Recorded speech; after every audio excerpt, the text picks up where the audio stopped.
সহযোগিতা কখনো কখনো বান্দার উপর থেকে মুসিবত আল্লাহ পাক দূর করে দেন। সুবহানাল্লাহ বলেন। বাপ মা সন্তান বাহিরে আছে, সন্তানের জন্য দুনিয়াবী সহযোগিতা মানুষকে করবে, আল্লাহ হেফাজত করবে সন্তানকে। আল্লামা আলী তানতাবী লিখতেছেন, এই ঘটনার পরে তিনি আরেকটা ঘটনা নিয়ে আসছেন মিশরের। তিনি বলেন, মিশরের এক মহিলা, তার ছেলেটা সফরে আছে, সফর করতেছে, ছেলে সফর করে আসছে। তো সফর করে আসার পূর্বে এই ছেলের মা একদিন খাবার খাইতে বসছে। আল্লামা আলী তানতাবী লেখেন, একটা রুটির টুকরা আর অল্প একটু তরকারি, আর কিছু নাই তার ঘরে। সে যেই মাত্র মুখে দিয়ে দিবে, ঠিক এমন সময় একজন অসহায় এসে বলতেছে, আমাকে কিছু সহযোগিতা করেন। তো তিনি মুখের কাছে নিয়েছিল, ওখান থেকে আইনা ওই লোকটাকে হাদিয়া দিয়ে দিছে। সুবহানাল্লাহ বলেন। সহযোগিতা করছে, ভাই নেন আপনি খান। এবার ওনার ছেলে সফর শেষ করে আসছে। উনি ওনার ছেলেকে বলে, বাবা তুমি যে সফর শেষ করে আসছো, কি তোমার সফর কেমনে কাটাইলা, কেমনে কি? তো ছেলে একটা কথা বলতেছে, মা আমার পুরা সফর একটা আশ্চর্য ঘটনা করছে, যার মর্মার্থ আমি এখনো বুঝতে পারি নাই। কি? আমি সফরের হালতে সফর করতে করতে পথ ভুলে এক জঙ্গলার ভিতরে ঢুকে গেছি। ফালাহিকানি আসাদ, এক বাঘ আমাকে আক্রমণ করছে, থাবাতে ধরছে, আমাকে কামড় দিবে। ঠিক এমন সময় আমি তাকায় দেখি সাদা জুব্বা পাগড়ি পরিহিত একজন ব্যক্তি ফায়ুখাল্লিসুনি, আমাকে বাঘের থাবা থেকে হেফাজত করছে। শুধু হেফাজত করে নাই মা, ও আমাকে বাঘের মুখ থেকে হেফাজত করার পর একটা কথা বলছে, এটা আমি এখনো বুঝতে পারি নাই। পুরা সফরে আমাকে ভাবায় উঠেছে। কি বলছে? লুকমাতুন বিলুকমা, একটা লোকমার বিনিময়ে একটা লোকমা। সুবহানাল্লাহ। লোকমা বুঝেন? লোকমা, একটা লোকমার বিনিময়ে একটা লোকমা। মা এটা কি বললাম আমি আজও পর্যন্ত বুঝতে পারি নাই। কি এক লোকমার বিনিময়ে এক লোকমা? মা বলে, আশ্চর্য, কি বলো তুমি? হ্যাঁ। আচ্ছা এটা কবেকার ঘটনা? অমুক তারিখের। সময়টা কখন? অমুক সময়। এবার মা তো চোখের পানি ছেড়ে কান্না শুরু করছে।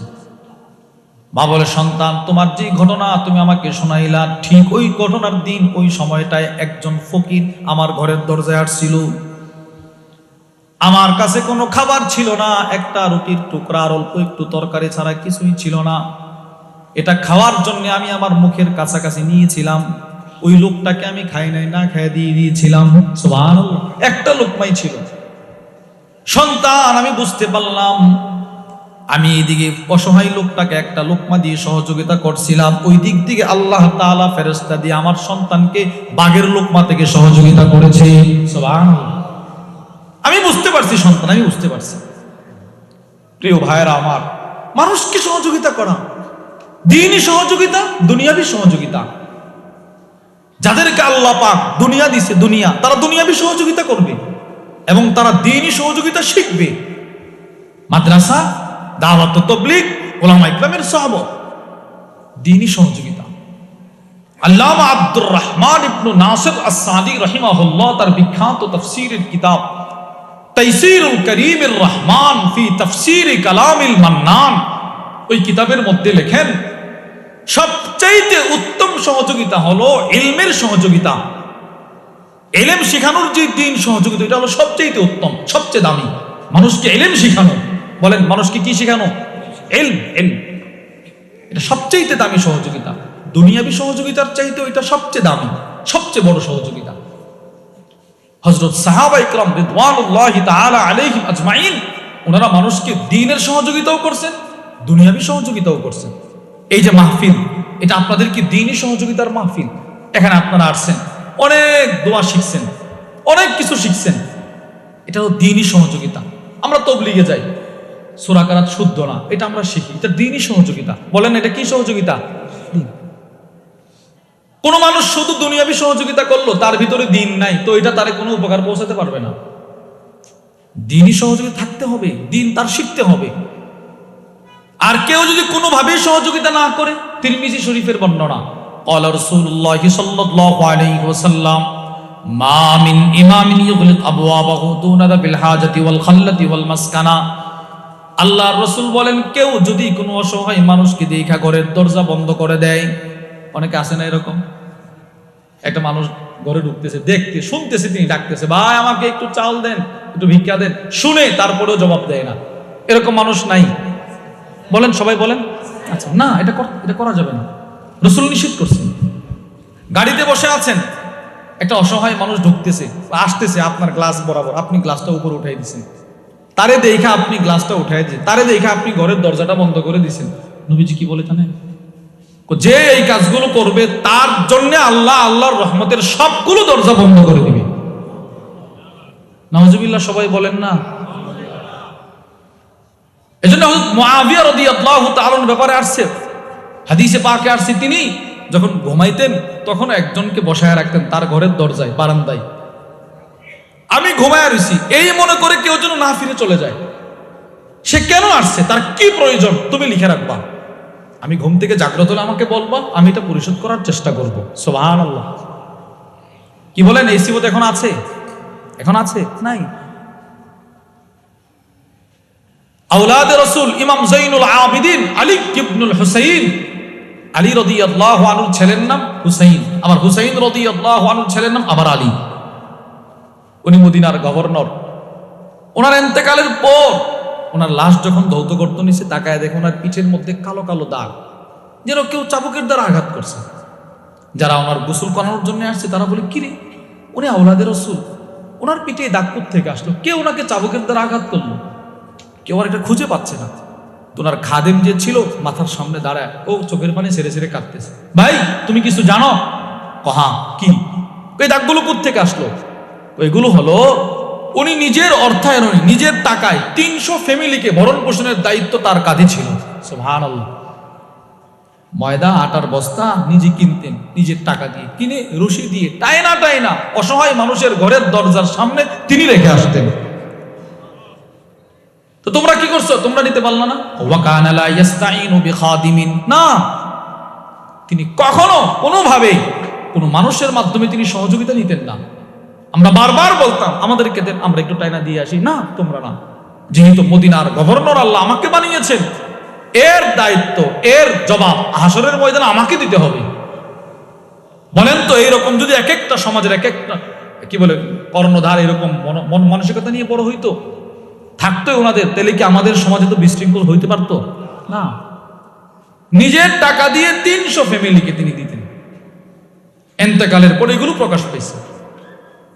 দুনিয়ার সহযোগিতা, দ্বীনি সহযোগিতা করছেন।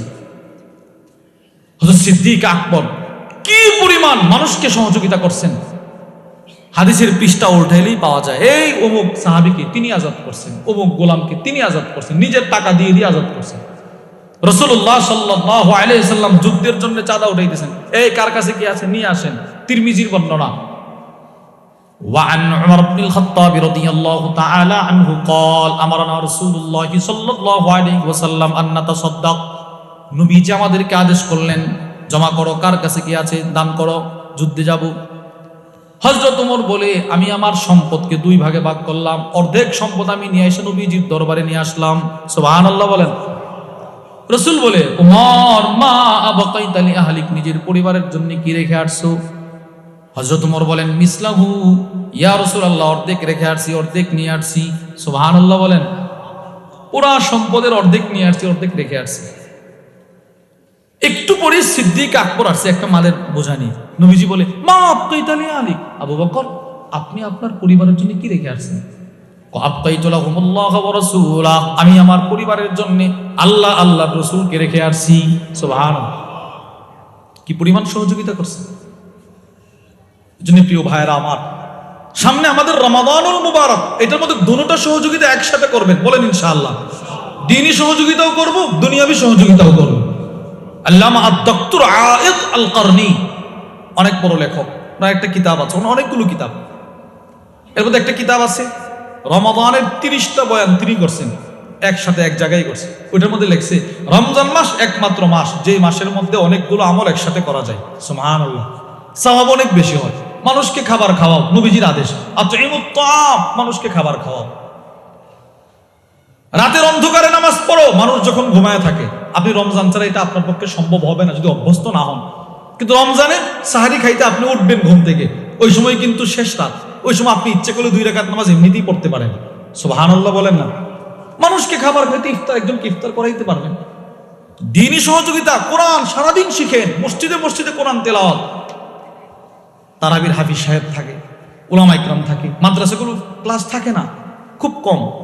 আপনি সারাদিন ইচ্ছে করলে কোরআন শিখতে পারেন, অনেক উলামা ইকরাম আপনাকে কোরআন শেখানোর জন্য অপেক্ষা করে, কিন্তু আপনি যান না, আপনার এই সময়টা নাই। নিজে কোরআন শিখতে হবে, নিজের সন্তানকেও কোরআন শিখাতে হবে। আমাদের শায়েখ দামাত বারাকাতুহু হয়তো সবসময় বলেন যে ভাই কোরআন, আগে আমরা বলতাম কোরআনও শিখবেন না, কোরআন শিখতেই হবে। হুজুর বলেন কোরআন কি করতে হবে? শিখতেই হবে কোরআন। আমি মুসলমান, আমি কেন কোরআন শিখবো না? আমাকে কোরআন শিখতেই হবে।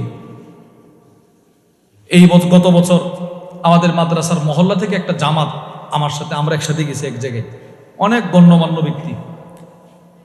তো তবলিগে গেলে কিন্তু 10টা, 10:30, 11টার দিকে কোরআনের মশক হয়, 2-4 জন একসাথে দিয়ে দেয়, এই আপনাদেরকে সূরা শিখান। তো আমার সাথে বসছে কয়েকজন, ওনারা এলাকার খুব গণ্যমান্য মুরব্বী। হায় হায়, ওনাদের তেলাওয়াত শুনছে সূরা ফাতিহাটা। তা আমি বললাম, এই 60 বছর 65 বছর কি এই সূরা দিয়ে এভাবে নামাজ পড়ছেন? কি বলেন? আমরা সবাই তো মনে করি আমারটা খুব শুদ্ধ। না, আপনি যে কোনো একজন আলেমের কাছে যদি লজ্জা হচ্ছে, তো একটা ছোট্ট ছেলেরা ডাক দেন, এই যে ছোট ছোট বাচ্চা আছে, ও সুন্দর করে পড়তে পারবে, তার কাছ থেকে শিখেন। কমসে কম নামাজ যতটুক তিলাওয়াত করলে নামাজটা শুদ্ধ হবে, ওই পরিমাণ শিখা আবশ্যক। এরপরে বাকিটা আপনি শিখতে থাকেন, শিখার মধ্যে লেগে থাকেন। রাসূলুল্লাহ সাল্লাল্লাহু আলাইহি ওয়াসাল্লাম বলেন, যে কোরআন পড়তে পারে তার জন্য সওয়াব, আর যে কোরআন পড়তে গিয়ে আটকে যায় তার জন্য দ্বিগুণ সওয়াব। সুবহানাল্লাহ। একটা হলো সে যে পড়তে পারছে, আর একটা হচ্ছে কষ্ট করতেছে, উস্তাদ ধমক দেয়, এই তুমি পড়ো, হচ্ছে না, ধমক, কখন আঘাত করতেছে, এইটা যে সহ্য করতেছে, এর জন্য একটা সওয়াব আল্লাহ নির্ধারণ করে রাখছে। তাহলে বলেন, সামনে রমাদানুল মুবারক, আমরা দ্বীনি সহযোগিতা করবো তো ইনশাআল্লাহ? দ্বীনি সহযোগিতা নেব তো ইনশাআল্লাহ? নেব, বুঝেননি? মানে আমি কি কারো কাছ থেকে একটু কোরআন শিখবো, সূরা শিখবো, তেলাওয়াত শিখবো, বলেন ইনশাআল্লাহ? দুনিয়াবি সহযোগিতা করবো তো ইনশাআল্লাহ? দুনিয়াবি সহযোগিতা করার সবচেয়ে সুন্দর একটা সময়, মানুষকে ইফতার করাবেন, সাহারি খাওয়াবেন। অনেক মাদ্রাসা আছে, বাস মসজিদ আছে, ইফতারের ব্যবস্থা করে দিবেন। মাদ্রাসায় অনেক উলামা ইকরাম থাকে, ছাত্র থাকে, কেউ যেন না জানে হুজুর বাস এটা ইফতার করে ছাত্ররা, এইরকম। বলেন ইনশাআল্লাহ? আল্লাহ আমাদের সকলকে দ্বীনি সহযোগিতা, দুনিয়াবি সহযোগিতা দুটোটাই আমাদের মাধ্যমে আল্লাহ পাক করার তৌফিক দান করেন, বলেন আমিন। আল্লাহ আমাদের সকলকে যে কথাগুলো বললাম, সেই কথাগুলোর উপর আমাকে আপনাকে সকলকে আমল করার তৌফিক দান করেন, আমিন। সুবহানাকাল্লাহুম্মা বিহামদিক, আশহাদু আল্লা ইলাহা ইল্লা আনতা, আস্তাগফিরুকা ওয়া আতুবু ইলাইক। আসসালামু আলাইকুম ওয়া রাহমাতুল্লাহি ওয়া বারাকাতুহু।